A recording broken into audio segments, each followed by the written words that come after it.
eu estou indo num caminho bacana. Não no sentido de falar, o que ela faz eu também faço, mas é no sentido de diálogo mesmo, de acreditar juntos que a gente está seguindo um caminho interessante na educação infantil. E se for para ampliar também, que amplie, que troque também. Estou muito feliz de estar aqui com vocês, em São Paulo, né, de uma rede muito grande, que tem muitas fragilidades, muitos caminhos a percorrer, uma história muito bacana, né, enquanto educação infantil, mas tem muitos caminhos a percorrer. Esse diálogo hoje sobre diário de bordo, ele começou no passado, né, por conta da normativa de registro, que é de fevereiro de 2019, que saiu, mas é um caminho ainda que está a passos lentos. Dá para dizer que a rede está ainda seguindo esse caminhar, porque não está. Mas é isso que a gente busca, formações, informações, para tentar fazer com que o diário de bordo não seja algo de fora para dentro, mas algo que vai de dentro para fora. Isso tem também com aqui para botar a tela dela. Eu sou professora de educação infantil há 21 anos. Enquanto a Lília vai arrumando a tela, eu vou falando então aqui. 21 anos de educação infantil, 10 anos na rede municipal de São Paulo. Então, eu já peguei as diversas concepções tradicional, construtivista, já trabalhei em rede que eu tinha que alfabetizar na pré-escola e tinha que cumprir meta. Se não alfabetizasse no período letivo, as crianças que não foram alfabetizadas tinham que ficar em janeiro comigo, por conta de meta, na educação infantil. E agora tem essa questão de Reggio Emília, né, que tem que ter um pouco de cuidado com esses motivos, e não também jogar tudo que a gente fez no nosso percurso do ralo abaixo. É tentar construir formas de ampliar esse nosso fazer também. E eu tenho graduação em pedagogia e arte, minha formação é muito focada em arte, e especialização em linguagens da arte, e agora estou cursando mestrado na Unicamp em educação, e a minha pesquisa é sobre as múltiplas linguagens dos tecidos e das linhas. Como que a gente pensa no material tecido e linha, um material que a gente pode pensar que é um objeto considerado simples do cotidiano, como ele se reverbera no chão da escola, nas múltiplas linguagens, na brincadeira, na dança, no teatro, na música, nas artes visuais. E aí eu estou quase finalizando a dissertação já sobre isso, e para defender, vamos ver se eu defendo agora no final do ano ou no começo do ano que vem. E o bacana de falar disso, porque eu só consegui fazer essa dissertação porque eu tinha os meus registros. Porque eu estou falando de uma pesquisa, de uma prática que eu desenvolvi anos atrás, que eu nunca imaginei que ia virar uma dissertação de mestrado, e que depois de alguns anos eu resolvi mandar a inscrição. E aí, para escrever sobre esse trabalho, eu tinha que ter os registros. Sem eles, não seria possível estar comprovando de fato que isso é possível. Que raio que dá para fazer com tecido e linha, Lidiane? Que possibilidade dá para fazer com esse material? Então, é através desses registros que eu tenho. Quando eu ganhei o Prêmio Educador Nota 10, em 2013, também foi o quê? A partir de registros que eu tinha do meu fazer. Quando o selecionador fala, Lidiane, você mandou um texto, bacana, agora eu quero que você comprove isso que você está falando. Como que eu vou comprovar isso? Pela documentação que eu tinha guardada. Então, é para mostrar para vocês que o quanto que o registro é importante. E aí, quando eu revisito registros meus, antigos, semanários, que só era data, rotina, cola, atividade mimeografada. Data, rotina, cola, atividade mimeografada. Quando eu revisito isso, eu não sei o que aconteceu. Eu não sei que crianças eram aquelas, eu não sei que realidade foi que aconteceu, eu não sei o que as crianças falaram, que olhar que eu tive para elas. Então, era um colar de atividades e pronto.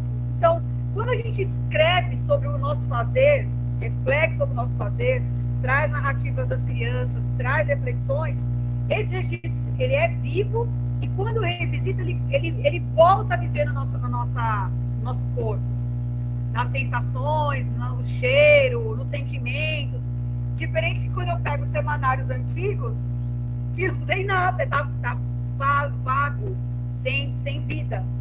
Então, isso é para falar um pouco da importância que o registro tem que ter na nossa vida docente. Acho que eu falei até um pouco do que está nos slides, mas vamos lá. E se você colocar já para a gente, que eu não sei quanto tempo que você combinou com o pessoal, e aí eu vou falando.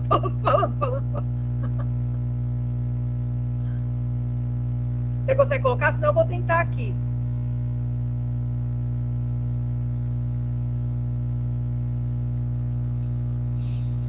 Oi, Lide, consegue colocar por aí? Eu vou tentar, porque já teve alguns lugares que eu tentei, vou tentar aqui, e eu não consegui. Só que eu não vou enxergar mais vocês. E aí, se tudo bem, alguma coisa, travar, aí vocês... Sim. Deixa eu só ver, porque teve lugar que eu não consegui. Não tem problema. Deixa eu achar ele aqui. Ele tá aberto aqui.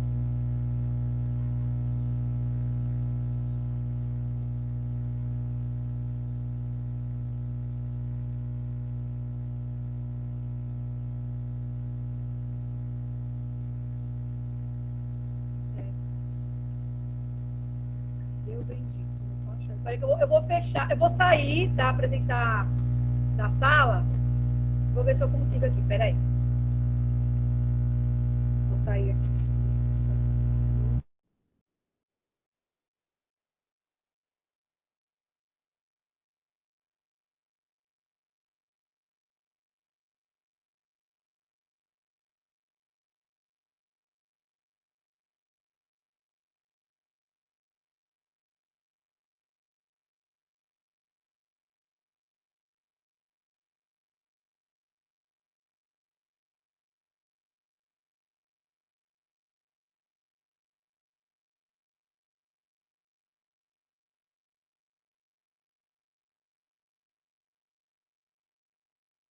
Voltei.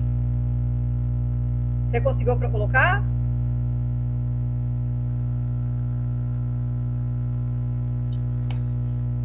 Não, ainda não, Lide. Aqui está aparecendo assim, Semei Laura Catani está apresentando. Está aparecendo para mim.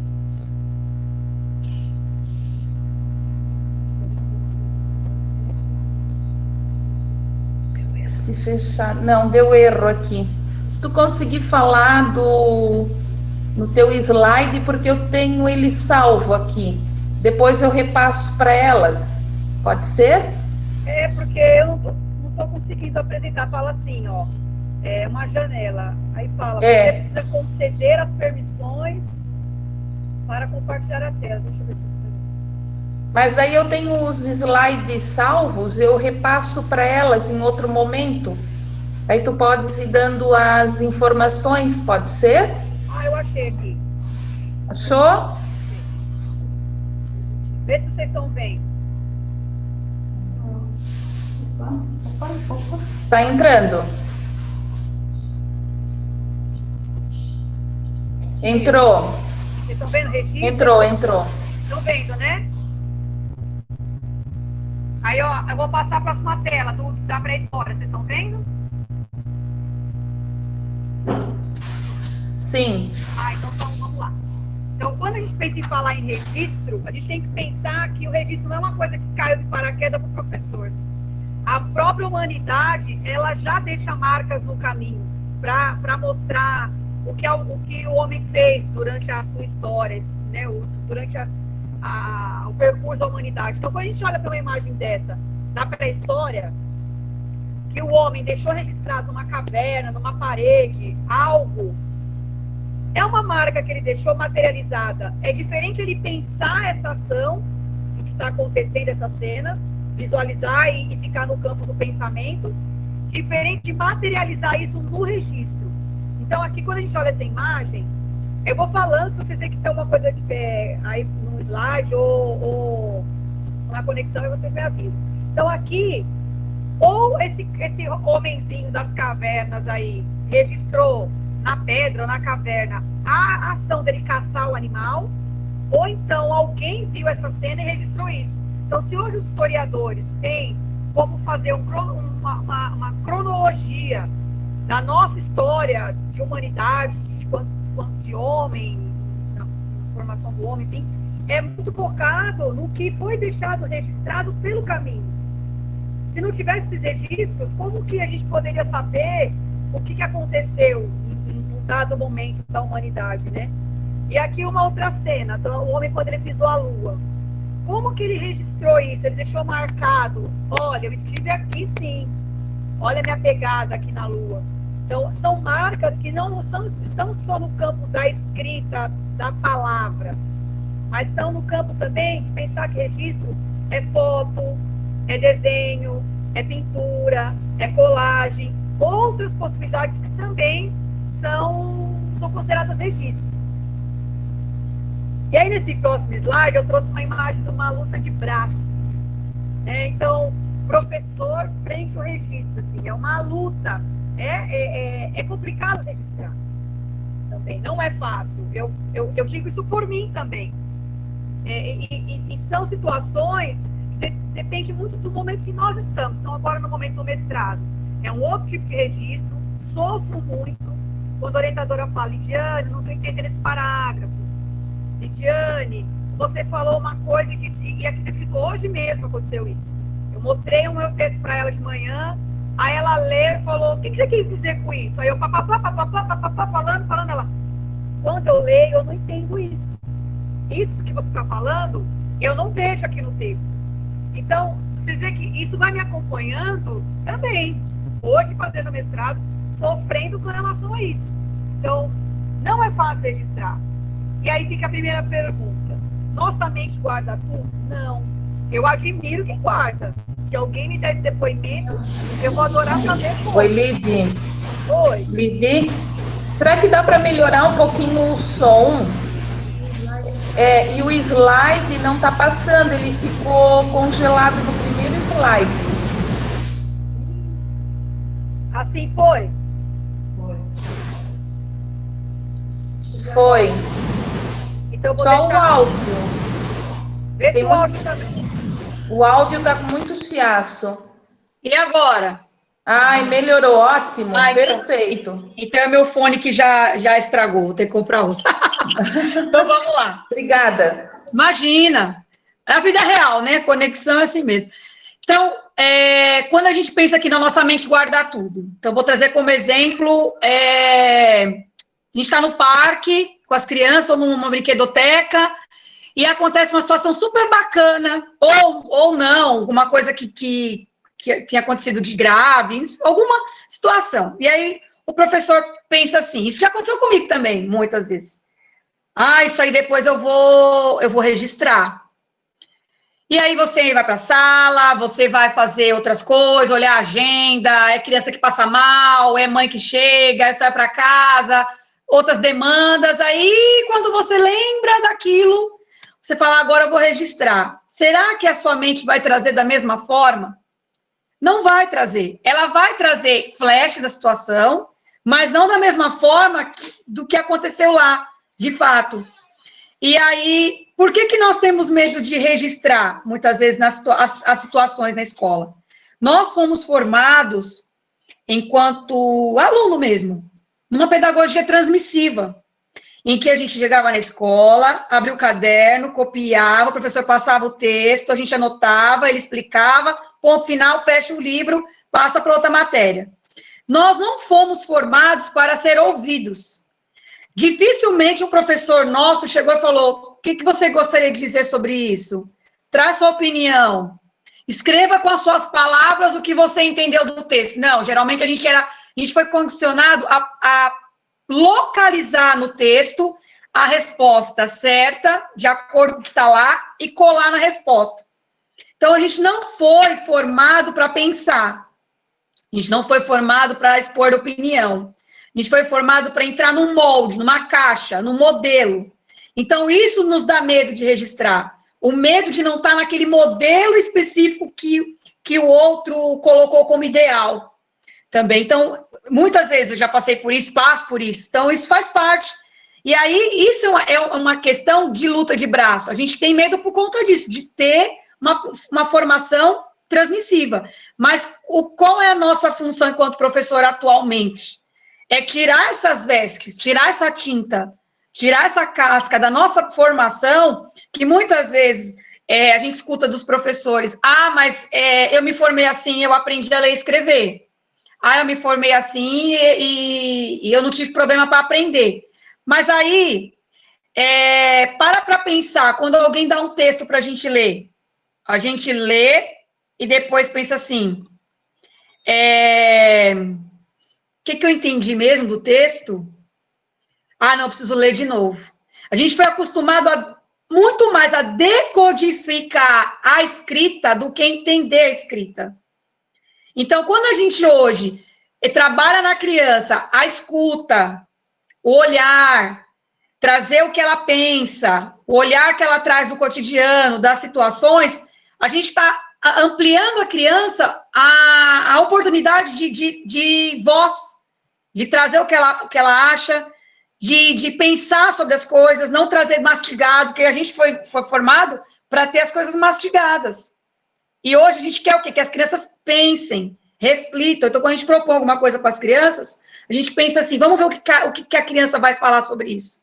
Vamos ver o que a criança vai interagir sobre esse material, sobre essa brincadeira, sobre essas tampinhas, esses potes que a gente dá para ela. Então, quando a gente forma a criança para pensar, com certeza ela vai ser um adulto muito mais protagonista e que pensa também. Então, isso é uma coisa que a gente carrega da nossa formação, que deixou marcas que nos engessam. E por que temos medo de deixar nossas marcas? Justamente porque eu falei agora, medo do outro também. Como o outro vai encarar, como a gestão vai encarar a minha escrita, como a coordenadora vai encarar o que eu escrevo. Será que tá bom? Será que tá... A gente fica muito preso a isso, né? Medos próprios, medo do outro, busca pela perfeição. O professor, isso eu falo por mim, a gente, tudo que eu tô falando aqui não é apontando, não, é trazendo também o meu próprio fazer. Quando eu colocar no registro que tudo deu certo, tudo foi maravilhoso, tudo deu... Hoje eu fiz uma proposta, todos fizeram, todos gostaram, todos amaram, tudo deu certo. E aí, quando a gente se coloca nessa definição de situação na escola, para o outro achar que a gente é o melhor professor do mundo. Nossa, esse professor é maravilhoso. Tudo que ele propõe dá certo. Tudo que ele propõe, as crianças gostam. Isso é uma busca por uma perfeição romantizada que não existe. Porque pode acontecer que você está preparando uma proposta e que seja no pátio e chove, é um imprevisto. Pode ser que você prepare uma coisa com os bebês e as crianças chegam várias com diarreia, várias vomitando, e você vai ter que ficar aquele dia o tempo todo trocando criança, então aquela proposta que você fez vai ficar para depois. Então, a gente tem que procurar mostrar nesses registros também as nossas fragilidades, as nossas angústias, os nossos medos, o que deu certo, o que não deu certo. Isso é um registro real. Porque, por exemplo, se eu faço uma torta em casa e eu falo, todos gostaram. Será que todos gostaram? Um vai falar que tá salgada, outro vai falar que tá sem sal, outro vai falar, eu não gosto dessa torta. E outro vai falar, eu adorei, vou comer mais. Então, isso é olhar a singularidade de cada um para a torta. Então, quando eu dou uma proposta para as crianças e eu escrevo, todos fizeram, todos gostaram, todos amaram, eu não estou olhando esse fazer, eu não estou olhando as singularidades. Se eu dou tocos de madeira para as crianças brincar, eu não posso falar que todos gostaram. Eu tenho que observar como a Maria brincou, ela empilhou, como o João brincou, ele bateu um no outro para produzir som, como a outra criança não quis brincar com isso. Isso é olhar singularidades. E isso é mostrar também o que deu certo e o que não deu certo. E aí, no próximo slide, eu trouxe uma porta aberta. Porque nós, professores, temos que estar abertos a essa mudança. disponível para essa mudança, disponível para registrar, disponível para escrever. Não tem como, não tem outra receita. Reconhecer os erros e limitações. Às vezes a gente escreve um registro, no diário de bordo, ou numa carta de intenção, no planejamento, e a CP traz apontamentos, às vezes, de erro de língua portuguesa, ou alguns momentos que escreve e não entendeu, e tem professor que se revolta, fala, essa coordenadora agora vai ficar corrigindo meus erros de português, essa coordenadora agora vai ficar pentelhando que eu não escrevi tal coisa, mas isso tudo é para ampliar o nosso olhar sobre o registro. Eu lembro, em um semanário que eu tenho de 2012, que eu escrevia sempre assim, quando eu dava massinha, brincadeira com massinha, brincadeira com massinha. Aí a minha coordenadora me chamou e falou assim, Lide, você sempre dá essa brincadeira com massinha da mesma forma? Aí eu falei, não, tem dia que eu dou com palito, tem dia que eu dou com tesoura, tem dia que eu dou com espátula de depilação, com rolinho. Aí ela falou, então, se eu olho isso aqui escrito, brincadeira com massinha, para mim parece que você dá brincadeira com massinha sempre da mesma forma. Você tem que trazer mais o que é esse brincar com massinha. O que você faz com essa massinha? Eu poderia falar, que saco, essa coordenadora, mas, na verdade, ela está o quê? Querendo saber mais do meu fazer, que aquele registro para o leitor não está mostrando. Então, a gente também tem que reconhecer que nós não somos perfeitos, que nós temos erros, nós temos limitações e que nós temos que estar sempre ampliando isso. Eu falo por mim hoje. Então, a gente nunca pode achar que a gente é perfeito na escrita, porque hoje a minha orientadora falou, Lide, você falou algo muito bacana, mas não está aqui no texto, nesse parágrafo. Você precisa colocar isso aqui. E eu não posso encarar isso como uma crítica. Eu tenho que encarar, verdade, eu preciso melhorar isso. Buscar esse registro, estudar sempre. Professor, eu costumo falar para os alunos de pedagogia, não é porque você terminou pedagogia que você está pronto. As crianças, elas estão... O mundo está se transformando e as crianças o tempo inteiro. O meu filho de 12 não tem a mesma postura do de 6. Então, a gente tem que acompanhar isso. Não dá para ficar... na síndrome de Gabriela, eu nasci assim, professora, eu cresci assim, professora, e eu vou ser assim, professora, e vou morrer assim, professora. Achar que o seu fazer, que igual eu, 21 anos de magistério, que eu aprendi no ano 2000, é o mesmo de agora.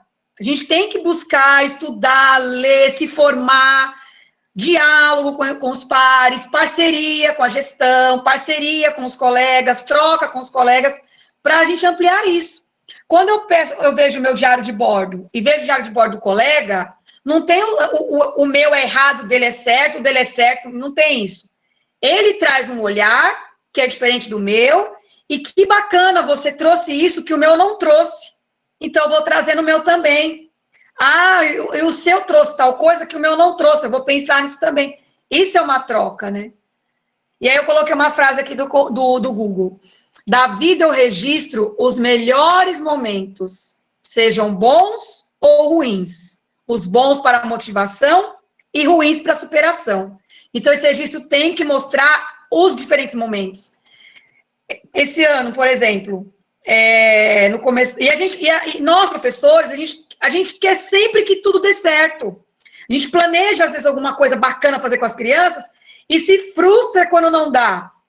E aí acha que esconder do registro essa frustração, eu vou mostrar para o outro uma professora perfeita, que não dá trabalho, que não tem problema. E não. E aí, quando eu mostro a fragilidade, eu mostro o real, a vida real. Esse ano, por exemplo, quando eu fiz bolinho de massinha com as crianças, e eu arrumei uma mesa com pedrinhas de aquário, areia colorida, para que as crianças enfeitassem esse bolinho, inspirado numa história da Tatiana Belink. Uma criança minha, que ela é portadora de autismo, quando eu vi, poderia ser uma criança dita normal também, é porque aconteceu com essa, mas poderia uma criança que a gente considera normal, mas que acho que para mim não existe normalidade, e ir lá fazer o que ela fez. Quando eu virei para guardar os saquinhos com as areias coloridas, ela foi na mesa, ela espalhou tudo no chão. E as crianças gritaram, Pro, olha o que ela fez! Aí eu olhei assim, ai meu Deus. E aí é a imprevisibilidade. Então, eu estava preparada para uma ação que correu para previsibilidade. Lógico, eu dei bronca nela, chamei atenção, que eu não gostei do que ela fez. E aí eu falei para as crianças, aí eu juntei tudo na mesa de novo com a pá e falei, agora vocês vão utilizar isso daqui do jeito que tá. E aí tem criança que separou as pedrinhas que quis, as cores que quis. Tem criança que já pegou aquele monte misturado e levou para a mesa. E isso eu registrei no meu diário de bordo, porque foi uma situação que, a princípio, me deixou frustrada, mas também depois me fez enxergar como as crianças saíram dessa situação. Quem pegou a pedrinha vermelha, só vermelha, quem pegou tudo misturado e colocou no bolo. Então, eu trouxe ali um registro com os bons momentos, momentos ruins, momentos que me motivam, momentos que me fazem superar em alguma ação que eu tenha, ou então eu preparo alguma coisa para a criança e aquilo não dá certo, e aí eu tenho que refletir por que não deu certo. Isso tudo tem que aparecer nesse registro, né, do diário de bordo. E aí tem esse livro do Marcelo Cunha Bueno, que ele traz numa página o seguinte texto. Escrever começa no ato de pensar. Então, quando a gente pensa em documentação pedagógica, não é algo que é só colar foto no mural, colar foto numa mini história, colar foto num caderno.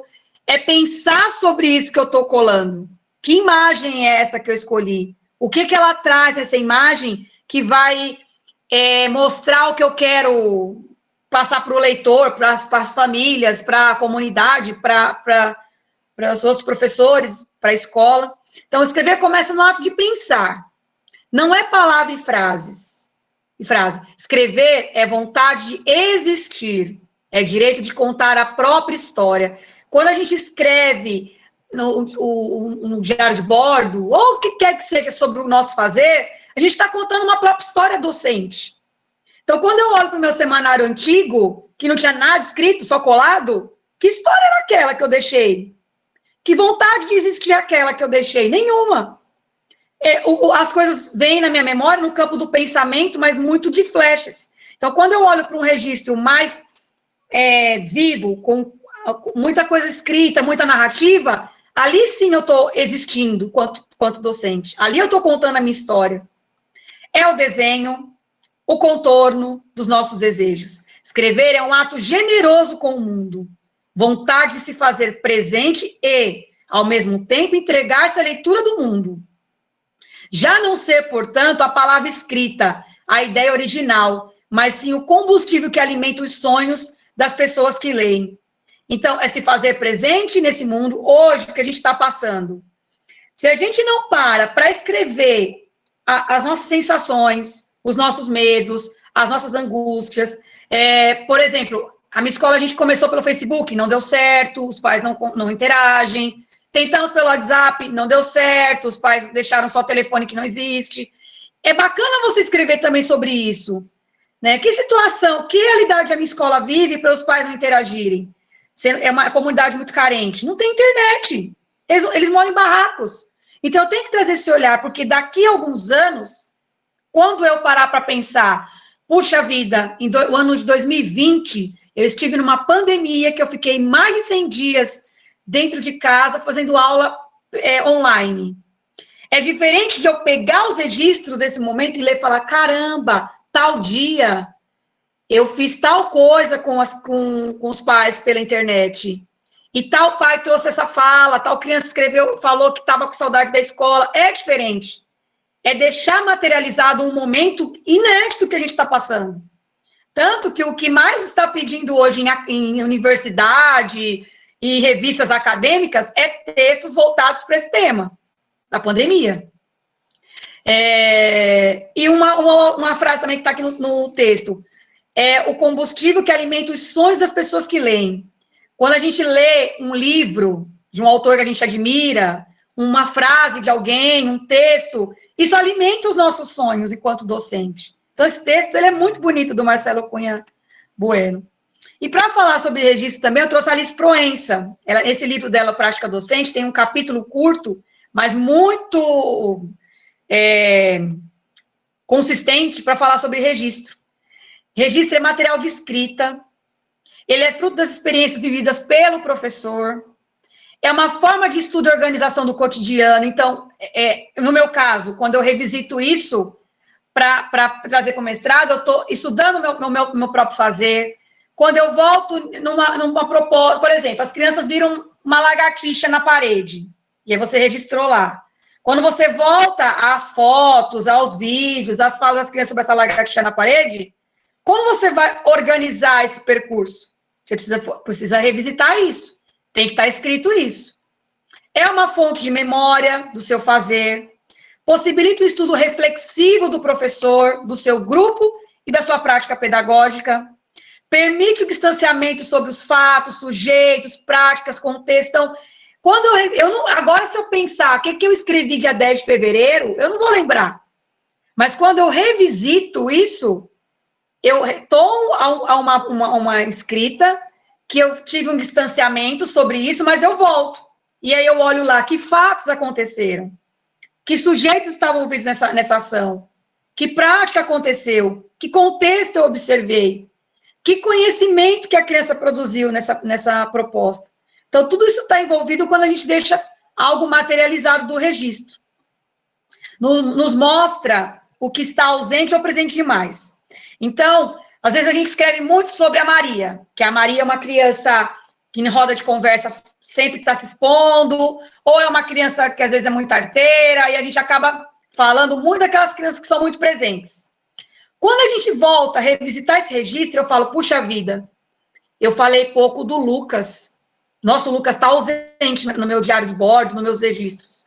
Eu vou parar de observar a Maria, que aparece muito, e olhar o Lucas. Por que será que o Lucas não aparece? Será que é porque ele falta muito? Será que ele é muito quietinho? Como que é o Lucas na brincadeira? Como que o Lucas interage com as crianças? Quando eu faço uma roda de conversa, como o Lucas se posiciona? Eu tenho que trazer nessa questão do ausente por conta dos relatórios descritivos. Quando a gente vai escrever o relatório descritivo, se a gente foca muito na criança presente e pouco na criança ausente, a gente não tem material suficiente para escrever essa criança que está ausente no registro. É uma forma de documentação pedagógica, uma das formas de documentação pedagógica, é singular. Quando eu falo em singular, é pensar que cada professor tem uma forma de escrever o diário de bordo. Tem professor que vai escrever por mapa, tem professor que vai fazer por tópicos, tem professor que vai fazer uma escrita super longa, tem professor que vai fazer uma escrita mais curta. Só que, ô Chão, fecha a porta aí, fazendo um favor. Tá bom. Só que a gente também não pode se acomodar na nossa singularidade. Por exemplo, a coordenadora não pode falar nada para mim, porque se o registro é singular, então ela vai ter que aceitar o jeito que eu escrevo. Não, é uma singularidade que tem que estar sempre, o tempo todo ampliando. É uma singularidade que também tem que ter apontamentos. O coordenador pode falar, que tal você trazer uma história que aqui complementaria essa proposta? Eu não entendi essa proposta que você escreveu. Dá para você explicar um pouquinho mais? Quando o coordenador puxa isso, não é que ele está querendo tirar a sua singularidade escrita. Ele tem que ampliar também. Então, eu já escutei muito isso. Se é singular, se cada um escreve de um jeito, então tem que respeitar o jeito que cada um escreve. Respeitar é uma coisa, acomodar nessa forma é outra. É uma fonte viva da história, deixa marcas, e só aprendemos a registrar registrando. Não tem outra alternativa. Tem um caráter pessoal que precisa ser mantido. Isso é das singularidades, que a gente tem que manter. O que mais que a Alice fala? Não há uma receita pronta. Aí ela volta de novo essa questão das singularidades. E os registros podem ser de diferentes formas. Visual, plástica, auditiva, escrita. Não tem uma regra. Registro permite uma pausa para reflexão. E quais serão os próximos caminhos? Quando eu penso na lagartixa, que caminho eu vou levar? Vai ser um projeto que vai durar um mês? Vai ser um projeto que vai durar 15 dias? Vai ser uma proposta que eu vou trazer no outro dia e vai contemplar a curiosidade das crianças? E quais recortes eu faço esse registro do diário de bordo? A gente não consegue registrar... Gente, só um minuto, peraí, tá? Só um minuto.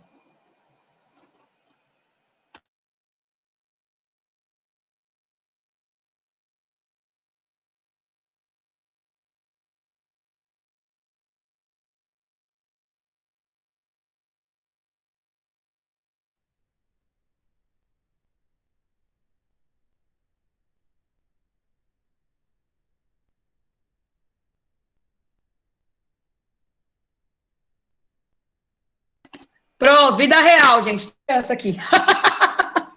Vamos voltar para o slide. Vocês estão vendo o slide? Que eu tirei ele para fechar aqui o microfone. Sim, tá tranquilo, Lid. Então vamos lá. Quando eu escrevo aqui entre parênteses, curador de uma exposição, quando a gente aprecia uma exposição no museu ou no outro espaço expositivo, as obras não são colocadas ali por colocar. Elas têm todo um propósito, um significado, o que o leitor quer passar. Então, o curador vai falar, nessa parede eu quero só obras de paisagem. Na outra parede eu quero só obras com figura humana. É uma curadoria. Eu quero uma exposição que começa com uma ordem cronológica. Primeiro os desenhos, a primeira obra da artista, depois a última. Então, a gente não consegue registrar tudo, a gente não consegue documentar tudo. Então, se eu estou no parque olhando um grupo de crianças fazendo alguma coisa e registro, pode ser que eu tenha perdido de um outro grupo uma coisa muito bacana, mas não tem como. A gente tem que fazer escolhas. Isso também é no nosso registro. A gente tem que fazer escolhas. Nós temos que ser curadores nas nossas escolhas.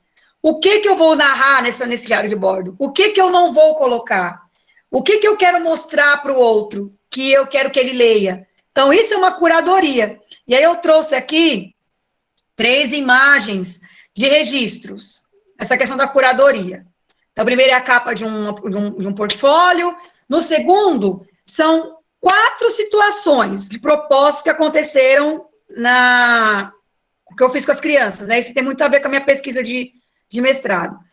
A gente não precisa colocar no diário de bordo, igual em São Paulo, são 35 crianças na turma. Eu não preciso colocar as 35 fotos das 35 crianças. Então, quando eu trago ali a criança fazendo desenho lá com o barbante, com a lã, uma foto já mostrou para o leitor o que eu quis mostrar.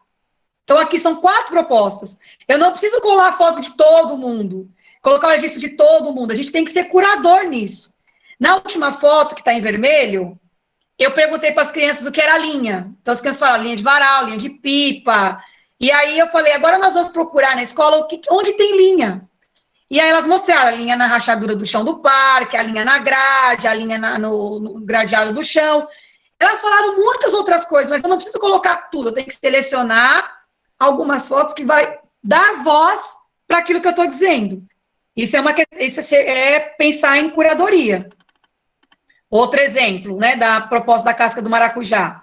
Então, nessa foto do meio, todas as crianças observaram o maracujá com a lupa, mas eu não preciso colocar a foto de todo mundo.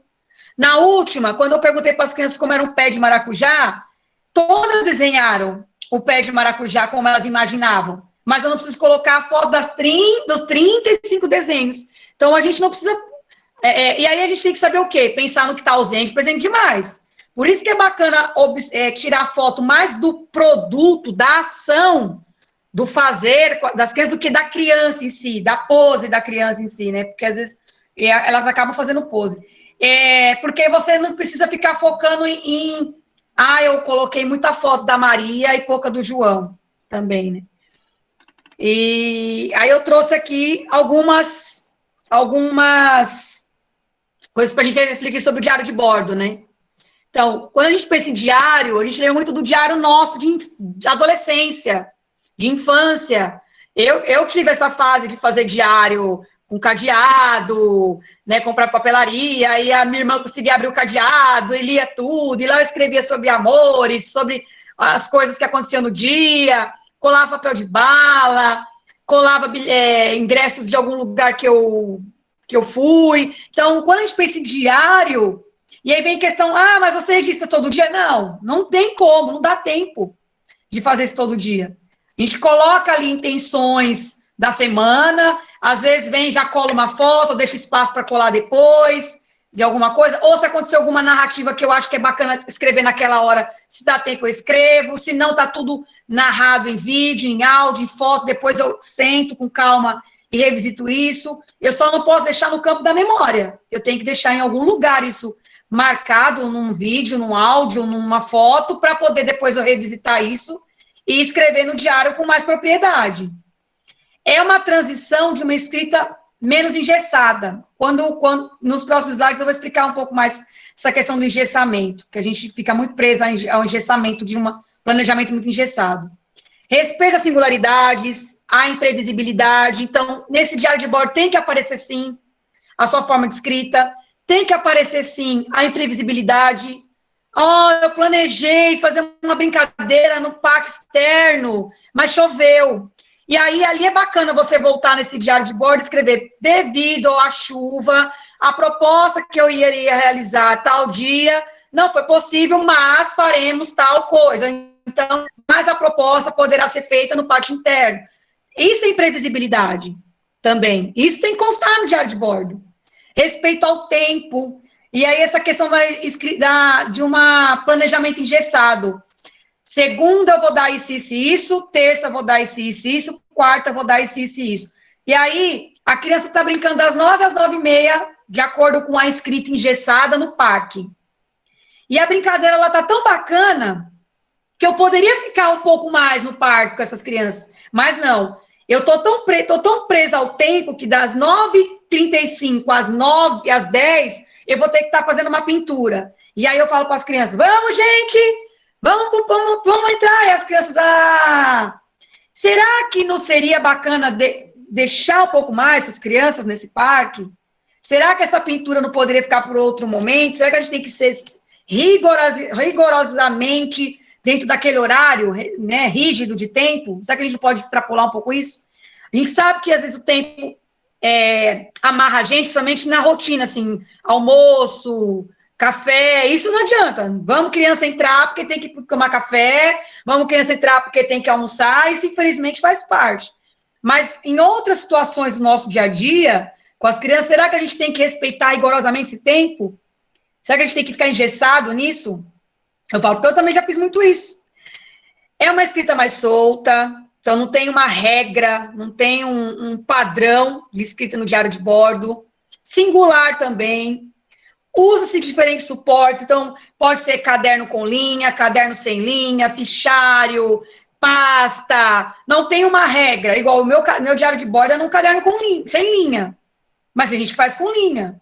Então, é muito de cada um como ele gosta de fazer o diário de bordo. Foto, narrativa das crianças, ele vai rechear esse diário de bordo. Então, entra aquilo, não encher de foto, mas uma foto ou outra que conta a situação é bacana também. Reflexões sobre esse fazer. Puxa vida, eu preparei tanto carinho lá à mesa com as pedras, essas pedrinhas, e a minha criança pegou e espalhou tudo. Nossa, na hora eu fiquei tão frustrada. Tem que aparecer. Porque a vida real é essa. Nem tudo dá certo. Nem tudo são flores, né? Todos deu certo, todos comeram, todos gostaram. Não cola mais, né? Escrever isso no diário de bordo. Trazer intencionalidades. Não é eu vou propor, ponto final, vai acontecer. Não, eu vou trazer intenções. Mas são as crianças que vão dar respostas a isso. Por exemplo, esse ano eu pedi para as crianças trazerem lençóis para brincar de cabanas. Eu escrevi isso no bilhete. Falei que nós íamos fazer brincadeiras da época da infância das famílias e que contava com a colaboração das famílias, enviando lençol para brincar de cabana. Então, eu já trouxe a intenção. E aí, eu escrevi no diário de bordo. Tal dia, as crianças iam brincar de lençol, de cabana, com os lençóis. As crianças não brincaram de cabanas, elas brincaram de cinema. Então, quando a gente pensa em intencionalidade, eu trago uma intenção, mas ela não é ferro e fogo. É a criança que vai dar a resposta, se ela vai brincar disso ou não. Então, brincaram de cinema, trouxeram outra possibilidade com o lençol. Não sofrer se não deu certo ou não deu tempo. Muito tempo eu já sofri com isso, gente. De fazer a tabela e ter lá tais e tais propostas na segunda. E aí eu sofria quando não dava tempo de fazer alguma coisa que estava na segunda. E aí eu chegava na terça e falava, não, eu tenho que fazer isso que eu coloquei na segunda, porque eu não posso deixar isso para trás, porque está marcado aqui, essa folhinha está aqui, eu tenho que dar ela. Então, não sofrer se não deu tempo, ou se não deu certo. Tudo bem, faz parte. Trazer os erros e acertos, trazer as angústias e os medos, porque nós temos também. Por exemplo, eu comecei a turma sem criança portadora de deficiência esse ano.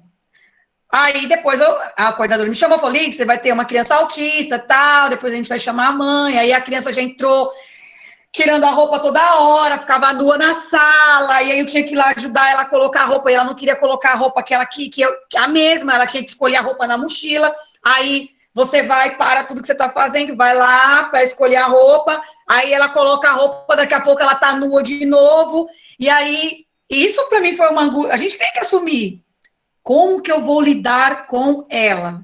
Como eu vou tirar essa mania dela, de querer sempre tirar a roupa e colocar uma outra que está na mochila. Então, eu não tive tempo de fazer isso, porque por conta da pandemia. Mas como será que está hoje o meu diário de bordo com relação a essa criança? Será que eu conseguiria tirar me testar? Porque ela estava me testando, tinha acabado de entrar na escola. Então, trazer isso também, eu trouxe também, quando eu conversei com a mãe, o que a mãe trouxe, né, da história da criança. Então, a gente tem que colocar isso também no diário de bordo. Isso tudo vai levar a gente a uma reflexão. É onde nascem os projetos. Então, é olhando para esse diário de bordo, ali o que eu vou colocando, que nascem projetos, nascem os desdobramentos que eu vou fazer com a turma. Então, olha o tanto de coisa que o registro contempla. E aí, vamos pensar numa tabela engessada, né? Aí tá lá, na segunda-feira, lá embaixo, atividade de pintura, volta às aulas. Então, aí eu penso, nossa, que atividade de pintura que essa professora propôs? Será que é com um pincel? Será que é com cotonete? Volta às aulas. O que será que essa professora imaginou fazer para falar desse tema? Ela contou uma história, fez uma roda de conversa. Então, aqui, nesse caso, a coordenadora vai ter que chamar a professora para perguntar, tá, professora, que atividade de pintura é essa? Faltou esmiuçar mais esse planejamento. Tá, para falar de volta às aulas, que estratégia você usou? Então, a tabela, ela não contempla o nosso fazer. Pode ser que a professora tenha feito uma atividade de pintura mega bacana. Pode ser que a roda de conversa dela de volta às aulas tenha sido super legal, as crianças trazendo o que fizeram, o que não fizeram, mas a tabela não mostra isso. E muitos anos, tanto eu como vocês também devem ter ficado também, a gente fazia uma tabela dessa e falava, ufa, pronto, já fiz meu planejamento da semana, já entreguei, que maravilha, tô livre. Se eu olho para isso hoje, essa é uma tabela retirada da internet. Se fosse para minha, eu ia ficar tentando imaginar, nossa, que atividade de pintura é essa que eu fiz? O que eu falei? O que essas crianças falaram? Não sei. Tá sem vida. É um planejamento sem vida, diferente do diário de bordo. Aí tem essa outra tabela, totalmente engessada, ó. Às 8, às 8h30, chegada, brinquedo. 8h30, roda. Todo dia ela faz a roda às 8h30. Todo dia, às 9h35, ela faz uma atividade temática. Então, por que essa roda de conversa tem que ser sempre às 8h30? Por que essa roda de conversa não pode ser na saída? Não pode ser depois do almoço? Por que está tão engessado assim? Eu já fui assim também. Aí está aqui, atividade temática. E lá na atividade temática, o que ela escreveu para tentar explicar para o leitor o que é essa atividade temática? Ela escreveu sequências didáticas, projetos, datas comemorativas. Tá, o que é isso aí, professora? Você precisa contar mais sobre isso também. Então, é parar para pensar o quanto que a gente deixa de mostrar o nosso fazer, de fato, através de um engessamento, de uma tabela engessada, que é diferente do diário de bordo. E aí, eu encerro a minha fala falando para vocês a seguinte mensagem. Não tenham medo de errar, nunca. Errar, nós estamos no mundo, acho que para isso, para tentar acertar. Esse é o momento que a gente está passando, é sempre de tentar acertar e a gente erra. Eu vejo para a minha escola, a gente tenta acertar no Facebook, não deu certo, tenta acertar no WhatsApp, não deu certo, e tenta acertar no aplicativo do Google Classroom, que a prefeitura colocou, e os pais não entram. Então, a gente está fazendo a nossa parte. Agora, não dá para, infelizmente, abraçar o mundo que tudo dê certo, né? E aí eu trouxe essas duas frases. A primeira é a seguinte: teve um nada como ponto de partida e de chegada. Nessa viagem sem medida, fez da errância a rota da sua estrada. A nossa estrada formativa, a nossa estrada enquanto professor, ela vai passar por acertos, ela vai passar por sucessos, mas ela também vai passar por fracassos e pela errância. A diferença é que a gente ou para nessa estrada com essa errância e estaciona, ou a gente volta, né, na estrada, ou a gente pensa assim, não, vamos caminhar, passa esse erro e vamos para a bola para frente. A gente vai acertar lá na frente e vai vir outro erro de novo. É continuar nessa estrada. Sou eu. Dos meus poemas, eu sou poeta. Das minhas histórias, eu sou o escritor. Do meu passado, eu sou o personagem. Olha o personagem que nós somos num futuro que vai vir sobre o que a gente está passando agora. Do meu futuro, eu sou o construtor. Das flores, eu sou o jardineiro. Da vida, eu sou o aprendiz. Dos erros, eu quero as lições. E das vitórias, eu quero ser feliz. Então, eu encerro, então, com muito obrigada. Meu e-mail, aí aqui embaixo tem o site do Instituto JPD, que eu dou alguns cursos online, inclusive do Diário de Bordo lá, que está bem mais detalhado, com autores que falam sobre o Diário de Bordo, com mais dicas sobre como construir esse Diário de Bordo, o meu percurso, tudo isso que eu narrei, de semanário, até chegar no meu Diário de Bordo, também está lá nesse curso, e é isso. Eu deixo aqui meu muito obrigada. Deixa eu voltar para a tela aqui para ver vocês. E acabei. Oi, Lide. Lide, a sua fala é bem pertinente a todas as questões de avaliação, e se a gente não tiver um olhar sobre cada criança, nada vai adiantar o nosso trabalho. Não adianta, sabe? Não dá para ser aquele Ctrl+C, Ctrl+V, né? Então, assim, ó, não adianta encher 2, 3 páginas e acabar não falando nada e a gente não alcançar aquele objetivo, porque cada criança é um ser único e a gente sabe disso. Até no movimento que ele faz com a colher para levar comida à boca, esse é tipo assim, é uma observação, como é que ele faz, como é que ele movimenta aquela mãozinha, sabe? Eu tive muito disso quando eu fazia minhas avaliações, de perceber, assim, aquele movimento, como é que ela está interagindo com um amigo no lado, né? O que ela está conversando. Então, eu acho que o professor, ele tem que fazer parte da história daquela criança, tem que deixar algo que seja assim, ó, pequeno, né? Muitos não vão lembrar da gente, mas tem muitos que lembram, né? Então, essa tua fala é muito pertinente e estamos trabalhando, né? Querendo ou não, com essa pandemia, todos tiveram que se reinventar, com muitos medos, angústias, até a gente fica também como gestora, né? De que quer fazer algo mais para o grupo e às vezes não consegue também. Mas queremos te agradecer, foi um prazer, maravilhosa a tua fala, e quero agradecer a Lilian também. Ela não quer aparecer, está aqui do meu lado, não quer aparecer, mas agradecê-la por trazer você nesse momento que quanto mais positividade, né, trazer para todos os grupos, melhor, tá? Quero deixar o nosso abraço em nome aqui do município de Brusque, Secretaria de Educação, a nossa escola, as outras escolas que estão participando também. Um grande abraço, obrigada aos participantes, tá? E quem sabe a gente vai ter outros momentos, tá bom? Ai, obrigada a vocês, gente, estou à disposição. É. Lilian, obrigada pelo convite, pelo carinho. Ah, E eu Lívia, espero que tenha agregado, né?